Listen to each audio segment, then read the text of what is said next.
Assalamualaikum warahmatullahi wabarakatuh. Salam dan bahagia Bapak Ibu guru penggerak. Saya Elvina Eka Febriana, guru SMP Negeri 1 Kaliwungu Kabupaten Semarang sebagai calon guru penggerak angkatan 9. Di sini saya akan mencoba memaparkan mengenai koneksi antar materi modul 1.4 budaya positif. Sebelumnya saya perkenalkan dulu, saya Elvina Eka Febriana sebagai calon guru penggerak. Sedangkan fasilitator saya yaitu Bapak Inyoman Haryantara. Dan pengajar praktek saya yaitu Bapak Adi Setio Nugroho. Pada modul kali ini saya akan membahas mengenai keterkaitan antar materi yaitu di modul 1.1 filosofi pemahaman dan pemikiran Ki Hajar Dewantara. Yang kedua, modul 1.2 mengenai nilai dan peran guru penggerak. Terus kemudian modul 1.3 mengenai visi guru penggerak. Dan terakhir modul 1.4 mengenai budaya positif. Sebelumnya, adapun tujuan akhir dari filosofi Ki Hajar Dewantara yang kemudian dirangkai menjadi nilai dan peran guru penggerak diwujudkan dalam visi guru penggerak dan dipraktekkan dalam budaya positif, yaitu tujuan akhirnya yaitu menciptakan peserta didik yang sesuai dengan profil pelajar Pancasila. Selanjutnya, menurut Ki Hajar Dewantara, pendidikan adalah menuntun segala kodrat yang ada pada anak, baik itu kodrat alam ataupun zaman, agar mereka mencapai keselamatan dan kebahagiaan setinggi-tingginya. Selain itu, pendidikan juga berhamba pada murid, yang mana pendidikan haruslah berpihak pada murid sesuai dengan karakteristik, bakat, minat, dan kemampuan murid. Serta menurut Ki Hajar Dewantara, guru itu ibarat petani, yang mana sekolah itu ibarat lahan atau tanah dan murid itu ibarat benih. Petani hanya bisa menuntun tumbuhnya benih dengan cara merawatnya. Dan yang namanya benih jagung tidak akan mungkin tumbuh padi. Sehingga seorang petani pasti akan berusaha merawat benih jagung itu untuk tumbuh sebagai jagung. Begitulah pendidikan menurut Ki Hajar Dewantara. Lalu kemudian nilai dan peran guru penggerak. Dari pernyataan Ki Hajar Dewantara, maka seorang guru harus memiliki nilai dan menjalankan perannya agar mampu menuntun tumbuh kembangnya murid melalui pengajaran yang berpusat pada murid. Nilai guru penggerak sendiri terdiri dari 5, mandiri, reflektif, inovatif, kolaboratif, berpihak pada murid. Sedangkan peran guru penggerak terdiri dari menjadi pemimpin pembelajaran, menjadi coach bagi guru lain, mendorong kolaborasi, mewujudkan kepemimpinan murid, dan yang terakhir adalah menggerakkan komunitas praktisi.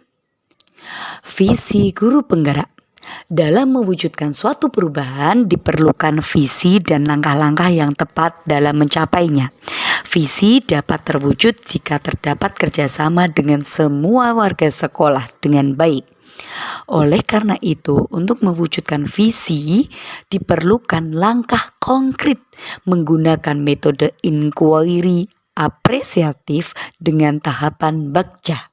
Yang mana tahapan Bagja terdiri dari 1. Buat pertanyaan. 2. Ambil pelajaran. 3.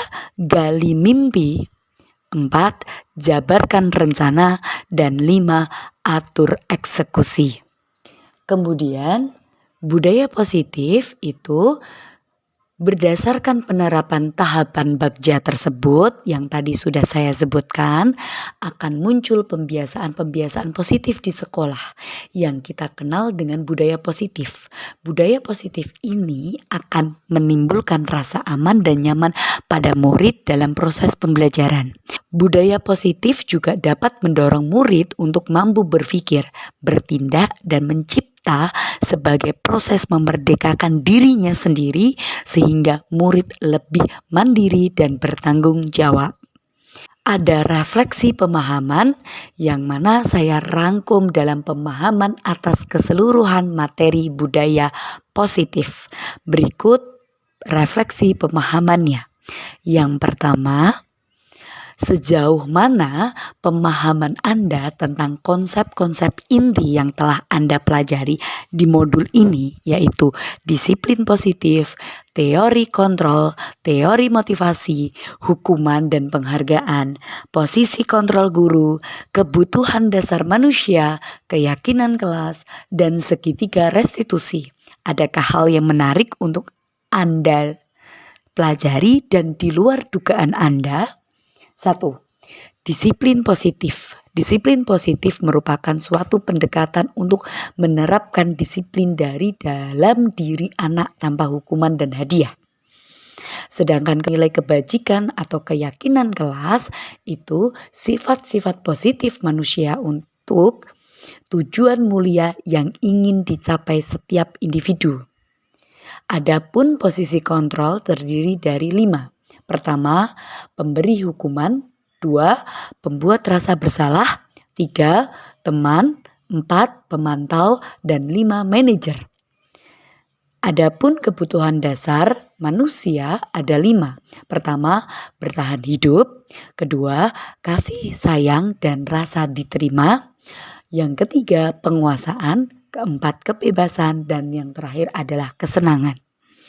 Terakhir, segitiga restitusi terdiri dari 3 tahapan. Tahapan pertama adalah menstabilkan identitas. Tahapan kedua, validasi tindakan yang salah. Tahapan ketiga adalah menanyakan keyakinan. Kemudian pertanyaan yang kedua, perubahan apa yang terjadi pada cara berpikir Anda dalam menciptakan budaya positif di kelas maupun sekolah setelah mempelajari modul ini? Jadi setelah mempelajari modul ini saya itu berpikir bahwa menciptakan budaya positif di kelas maupun di sekolah itu sangatlah perlu. Saya akan memulai dengan kelas yang saya sebagai wali kelasnya, yaitu kelas 9E. Saya menerapkan keyakinan kelas di kelas 9E yang akan berlaku selama 1 tahun ke depan. Dalam membuat keyakinan kelas, saya melibatkan seluruh siswa agar tercipta kelas yang nyaman, tentram, dan taat keyakinan. Perubahan lain yang saya lakukan, saya akan awali dengan membuat diri saya yang awalnya sebagai posisi kontrol, yaitu sebagai pembuat rasa bersalah dan sebagai teman, saya akan ubah menjadi posisi kontrol manajer dengan menerapkan segitiga restitusi agar murid berubah sesuai dengan motivasi intrinsik yang ada dalam dirinya. Pertanyaan ketiga, pengalaman seperti apakah yang pernah Anda alami terkait penerapan konsep-konsep inti dalam modul budaya positif baik di lingkup kelas maupun sekolah Anda? Jadi pengalaman yang pernah saya alami dalam menerapkan konsep budaya positif yaitu ketika saya mempunyai keinginan untuk menyelesaikan permasalahan pelanggaran atau indisipliner murid dengan berusaha memposisikan diri sebagai manajer. Terkadang saya itu masih menjadi posisi teman atau pembuat rasa bersalah pada murid.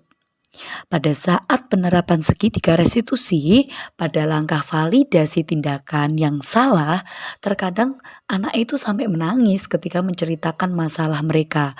Lah, disitulah saya itu menjadi rasa takut kalau posisi saya ini bukan posisi manajer, malah saya justru membuat anak itu merasa bersalah.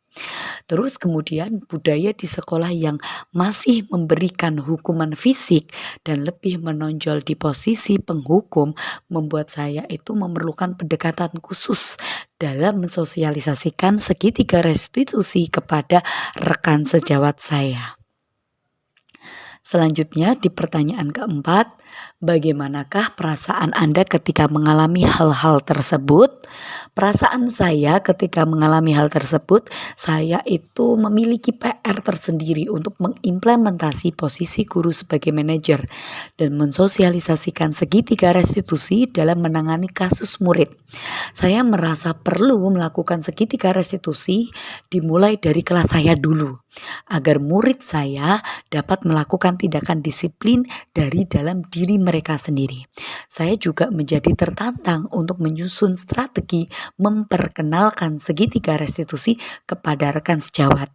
Selain itu, saya ingin berusaha melakukan kolaborasi dengan guru BK agar mendapatkan masukan dan memberikan dampak positif untuk sekolah, baik di kelas saya maupun di sekolah. Selanjutnya, menurut Anda terkait dengan pengalaman dalam menerapkan konsep-konsep tersebut, hal apa sajakah yang sudah baik? Adakah yang perlu dibaiki? Kalau untuk hal yang sudah baik yang saya lakukan di lingkungan sekolah ataupun kelas saya, yaitu adanya keyakinan kelas, nilai-nilai kebajikan, serta inovasi dalam pembelajaran yang mendukung dan membangun terwujudnya pembelajaran yang berpihak pada murid. Adapun hal yang perlu saya perbaiki yaitu posisi kontrol saya yang cenderung sebagai pembuat rasa bersalah dan teman, serta posisi rekan-rekan kerja saya yang masih sebagai penghukum dan pemantau, serta masih adanya hukuman fisik di sekolah saya. Saya tuh bisa berharap mengubah itu semua menjadi posisi seorang manajer dan sudah tidak ada lagi hukuman fisik yang diterapkan di sekolah saya. Selanjutnya, sebelum mempelajari modul ini, ketika berinteraksi dengan murid, berdasarkan 5 posisi kontrol, posisi manakah yang sering saya pakai dan bagaimana perasaan saya pada waktu itu.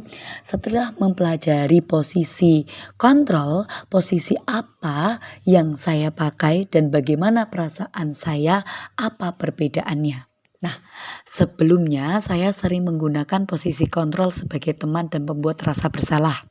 Karena bagi saya ketika saya dapat menjadi teman untuk murid saya akan mampu menyelami karakternya dan mendapatkan informasi yang lebih detail serta saya bisa masuk ke dunia mereka sehingga mereka itu bisa lebih terbuka kepada saya. Itu menurut saya. Nah, tapi ketika saya membuat murid saya itu merasa bersalah ya atas tindakannya, ketika murid saya itu bisa merasa bersalah ya dengan perbuatan apapun yang dia kerjakan, ya saya itu merasa berhasil dan saya telah menyadarkan mereka ternyata semua tindakan saya ini belum tepat. Nah, setelah mempelajari modul ini, saya mencoba menggunakan posisi kontrol sebagai manajer. Nah, ketika saya mampu memposisikan diri sebagai manajer dengan menerapkan segitiga restitusi, saya merasa bangga dengan murid saya karena mereka itu mampu sadar dengan sendirinya atas perbuatannya, mampu mengetahui mana yang benar dan yang salah, serta menunjukkan rasa tanggung jawabnya saat memperbaiki kesalahan. Pertanyaan selanjutnya, sebelum mempelajari modul ini, pernahkah Anda menerapkan segitiga restitusi ketika menghadapi permasalahan murid Anda? Jika iya, tahapan mana yang Anda praktekkan dan bagaimana Anda mempraktekannya? Nah, ini sebelumnya saya tuh ternyata tuh pernah melakukan tahapan-tahapan segitiga restitusi. Saya melakukannya itu tanpa sadar. Namun saat saya melakukannya tidak secara runtut dan terkadang memang tidak utuh. Tahapan yang saya lakukan yaitu validasi tindakan yang salah terlebih dahulu. Baru kemudian saya itu menstabilkan identitas, setelah itu menanyakan keyakinan. Saya selaraskan kesalahan murid dengan aturan sekolah. Tetapi saat pada tahap menanya keyakinan ya, sebelumnya saya itu cenderung meminta anak untuk memperbaiki kesalahan berdasarkan cara saya, bukan pendapat dan cara mereka. Lah, disitulah tahapan yang bagi saya itu masih salah dan perlu diperbaiki. Selain konsep-konsep yang disampaikan dalam modul ini, adakah hal-hal lain yang menurut Anda penting untuk dipelajari dalam proses menciptakan budaya positif, baik di lingkungan kelas maupun sekolah? Oh, jelas. Menurut saya sangat penting. Dalam menciptakan budaya positif itu adalah kolaborasi atau kerjasama yang baik. Semua warga sekolah maupun stakeholder yang ada di sekolah. Kerjasama warga sekolah dalam mewujudkan nilai-nilai kebajikan diperlukan agar dapat membangun budaya positif di sekolah. Selain itu, sarana prasarana sekolah yang sangat menunjang juga diperlukan untuk menciptakan atau mewujudkan sekolah yang nyaman, aman, dan mendukung proses pembelajaran yang menyenangkan. Sekiranya itu yang dapat saya sampaikan. Terima kasih. Mohon maaf atas segala kekurangan yang saya sampaikan. Wassalamualaikum warahmatullahi wabarakatuh.